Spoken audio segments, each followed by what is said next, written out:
This is Goat Simulator 3. It's probably the most stupid brain rot video game I have ever played, but I absolutely love it. This game doesn't pretend to be anything serious. It just goes full brain rot and lets you become a GTA goat dude. This is exactly what I need to relax.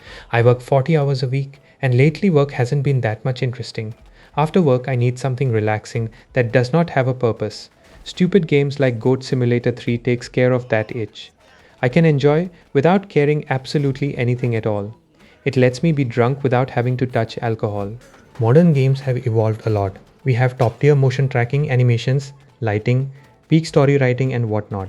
Oh, right, meta builds to optimize ourselves against the enemies. And yet, after a long week of existing in the real world, the thing that brings the most genuine joy to my brain is strapping fireworks to a four-legged farm animal and commit farm crimes.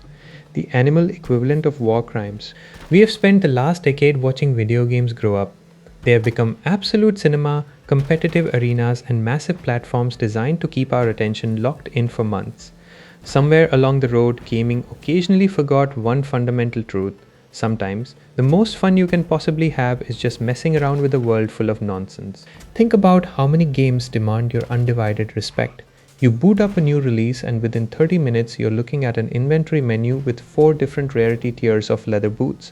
You have a crafting wheel, a reputation meter with 3 factions, durability meters, and an 8-page codex explaining the geopolitical tensions between 2 fictional tribes you met 5 minutes ago.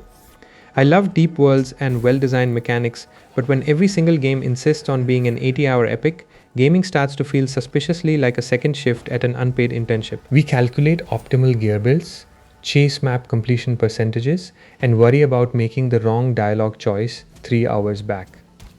Now compare that mental workload to Goat Simulator 3. There are no wrong decisions, there are barely any right ones. The game hands you 4 legs, an elastic tongue, and a physics engine built entirely on slapstick logic. The objective is not to save the realm or min-max your damage output. Game designers often talk about the distinction between a game and a toy. A game gives you rules, a win condition, and a structured path to follow. A toy, on the other hand, just gives you an interesting object with reactive properties and says, go see what happens. A lot of modern sandboxes are actually disguised checklist games. They give you a massive world.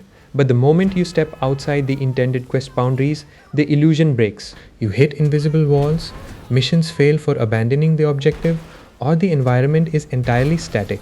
Goat Simulator 3 goes all in on being an unapologetic toy. When you give a player a world where cars flip with a light tap and gravity is a polite suggestion, curiosity takes over.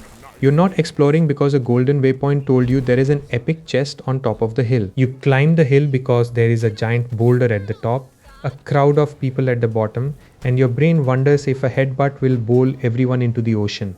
When it does, the game does not give you a 5-star rating or experience points.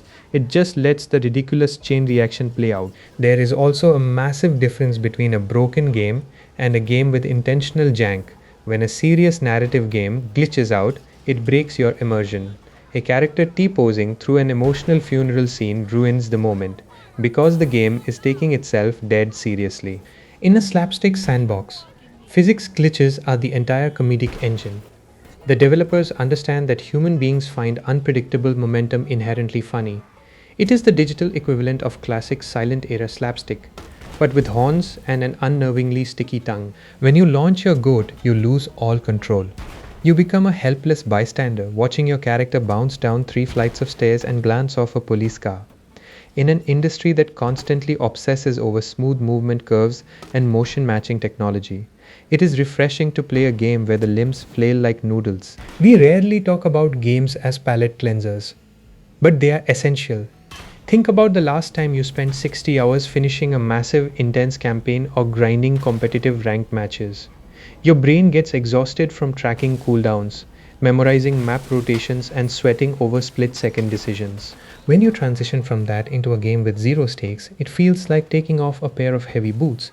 There is no game over screen in Goat Simulator. You cannot lose.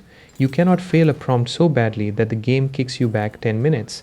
You cannot ruin your character build. If you make a terrible mistake and blew yourself off a skyscraper, you do not reload your save.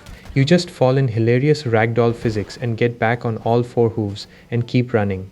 That complete absence of failure anxiety creates a space where you can just be silly. It reminds you that gaming does not always have to be an accomplishment or productive work. We need the masterpieces. We need the deep, narrative driven epics that make us rethink how stories are told, and the competitive games that test our reflexes. But we also need the games that exist purely to make us laugh at an absurd ragdoll trajectory. These games remind us why we fell in love with this medium in the first place.